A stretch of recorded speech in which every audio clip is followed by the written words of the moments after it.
Hello everyone, this is Darlene Knight, Little Grown Girl. Wanted to talk to you today about developing your product or your idea.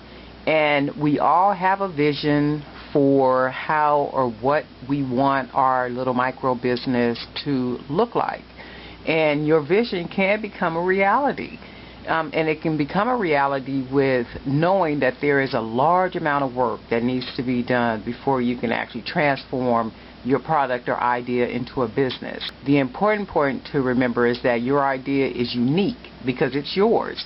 Even though it may be something that others are already making, it could be body soap, it could be body lotions, it can be candles, it could be anything like such. Keeping in mind your talent and skill will make the difference. It's yours. So own it as yours. And when developing your product, there are some tough questions you're going to need to ask yourself. One is, who are my competitors?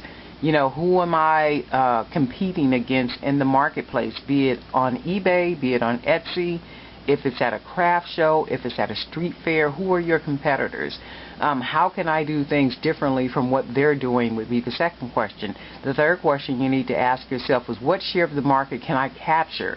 And how much of a percentage of it can I capture? The fourth question is my idea or product a trend?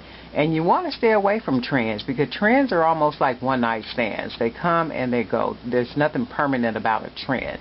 And the fifth question would be, what makes my idea different, unique, or memorable?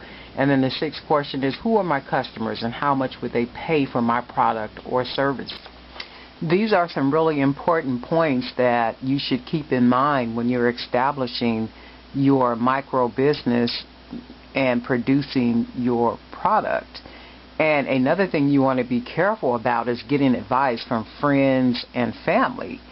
Of course, they're the first ones that we lean to because we're most comfortable with them and asking, questions about our product, about our business. What should we do? How should we do it? How do you like the product? Do you not like the product?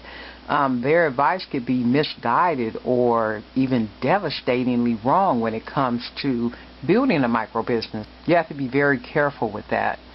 It's always better to get advice from individuals that are familiar with business, products, and the marketplace. It just makes a whole lot more sense to seek out someone that specializes in a certain area in which you are seeking to build your micro business.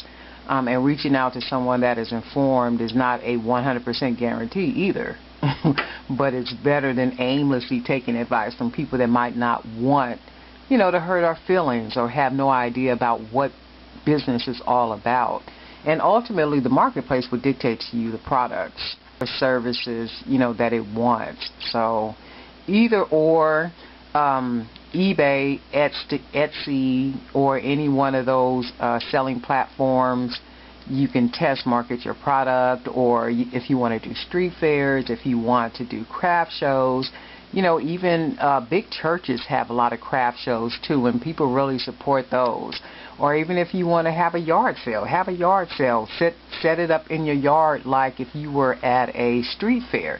Get a nice canopy, get you some really nice signs, set the tables up as if, you were at a shopping mall. You're going to have to invest a little bit of money, but remember, if you want to graduate from your house to selling your product on a larger scale, you're going to have to take some type of steps in order to get there.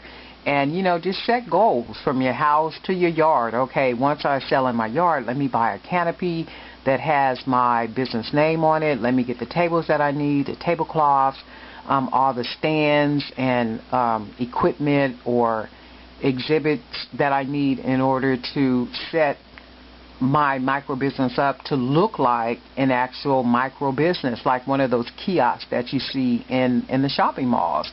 And then from that, you can graduate to doing street fairs. You can graduate to doing craft shows. It's a lot of work to do those shows, but it's worth it. I used to do shows many years back, but it was really worth it. It's a lot of work, but it was very profitable. And just wanted to share that information. Keep it simple, get educated, set goals for yourself, and there is no way that you cannot succeed with your micro business. Darlene Knight, Little Grown Girl, thank you for watching.